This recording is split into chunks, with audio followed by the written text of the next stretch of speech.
After the terror attack in Pahalgam, Jammu Kashmir, where tourists were murdered, India retaliated with Operation Sindoor against Pakistan. You already know this. Then, India assembled seven delegations comprising of MPs and politicians from the opposition, etc.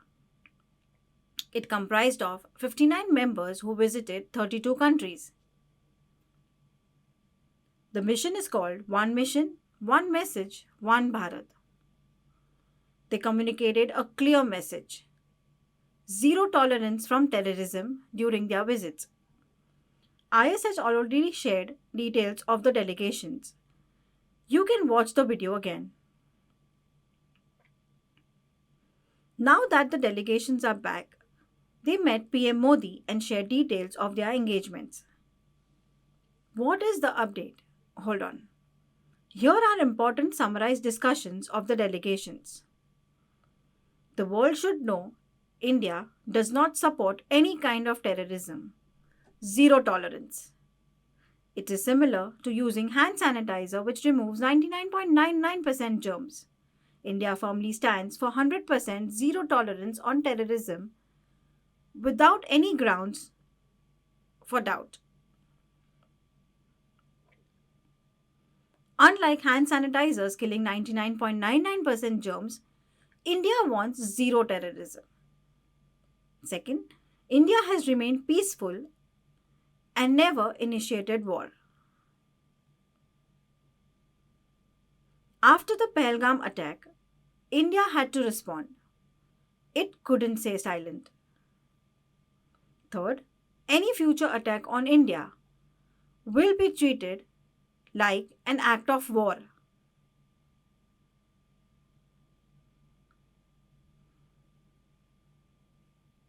Unlike the earlier attacks. Fourth, the world must unite against terrorism. No terrorist attack is just an internal issue.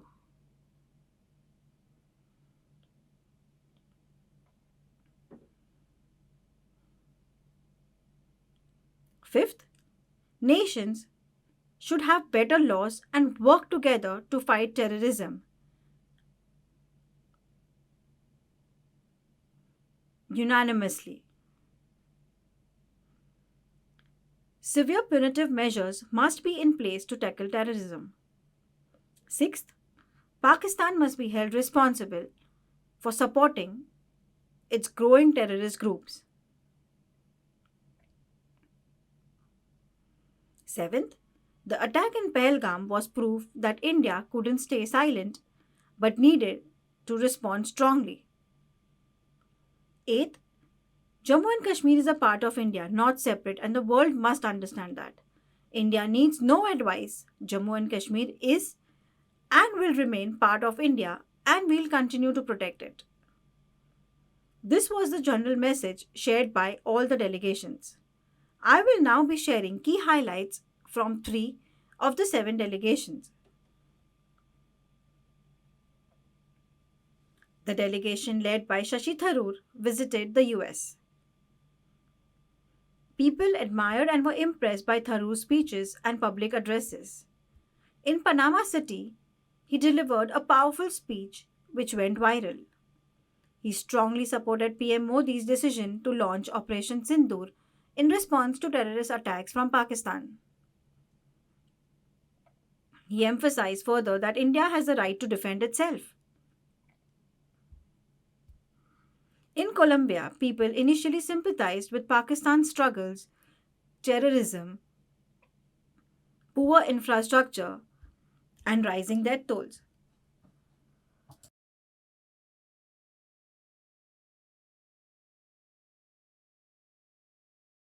Tharoor addressed the issue, exposed Pakistan's reality, and Colombia withdrew its earlier support, choosing to back India instead.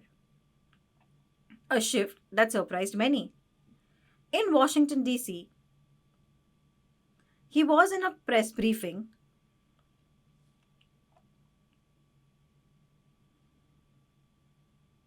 One journalist stood up. His name? Ishan Tharoor. As you can see, he is Shashi Tharoor's son. He's a Washington Post journalist who stood up to ask a question. Tharoor was surprised but unfazed, and it comes with the job. Ishan asked if any Western nations requested proof of Pakistan's role in the Pahalgam attack.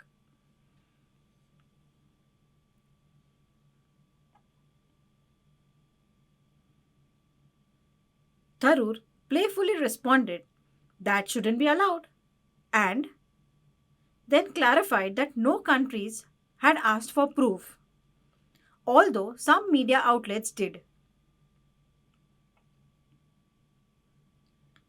Shashi Tharoor said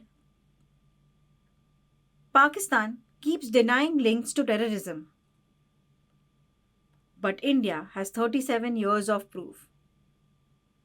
Bombings, attacks that justify its strong response.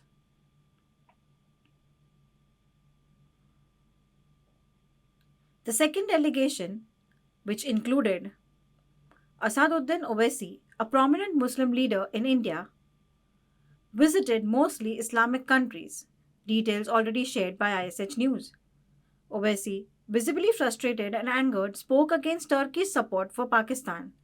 He boldly rebuked these countries, calling Pakistan a liar that's fooling the world. You can rewatch the video shared by ISH News. When Owaisi returned to Hyderabad, there were numerous surprising hoardings and posters which read, "When one man spoke, Pakistan shook. A single voice unmasked Pakistan's sanctuary for terrorism." Owaisi strongly called out Pakistan's support for terrorism and spoke about historic ties between India and Turkey. ISH News had shared this impactful message.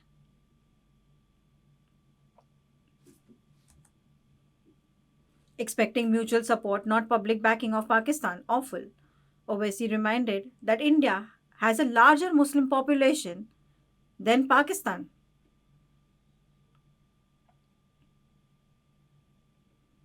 And Turkey still chooses to support terrorism, which is unacceptable. The third delegation, led by DMK MP Kanimozi Karunanidhi, visited Madrid, Spain.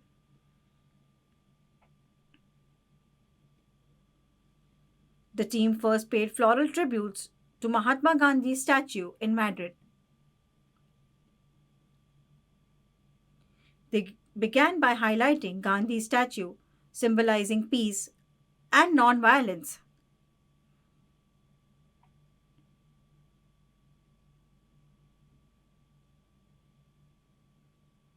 India emulates the same principles of peace and non-violence and continues to practice it.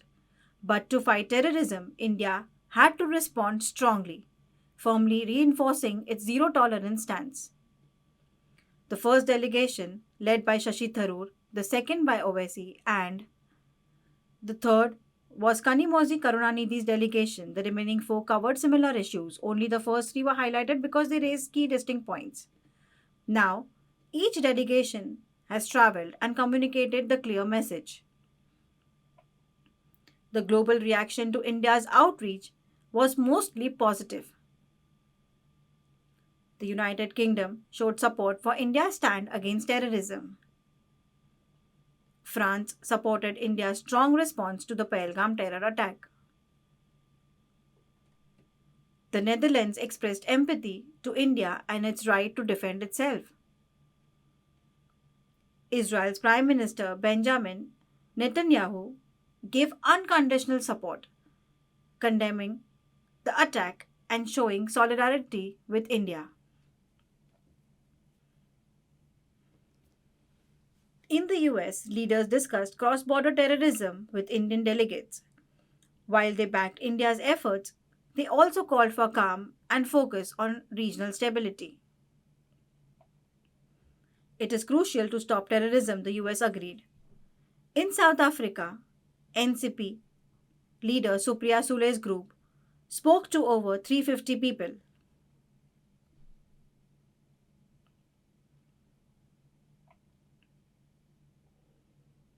Reminding everyone of India's firm stand for peace and zero tolerance for terror. While all of this was positive, not all countries were smooth sailing. Like in Denmark, Pakistani groups staged protests against the Indian delegations, which was an attempt to shift focus away from India's clear message. The leaders held the audience's attention and endorsed India's clear stance, which Denmark supported. Turkey and Azerbaijan, however, openly supported Pakistan, which led to calls in India to boycott their products and services, impacting their economy. India boycotted travels to Turkey, already shared by ISH News. Now you know all the key points. On 10th June 2025, all the delegations returned and met with PM Modi. It was an informal gathering at his residence in New Delhi, where they shared detailed accounts of their engagements.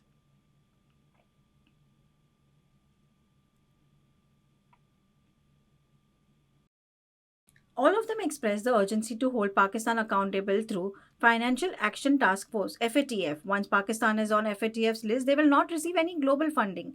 Lacks of fund will hinder and discourage terrorist groups' growth in Pakistan. This message was spread to the world to stop terror financing and continue to defend this. These were the discussions that took place.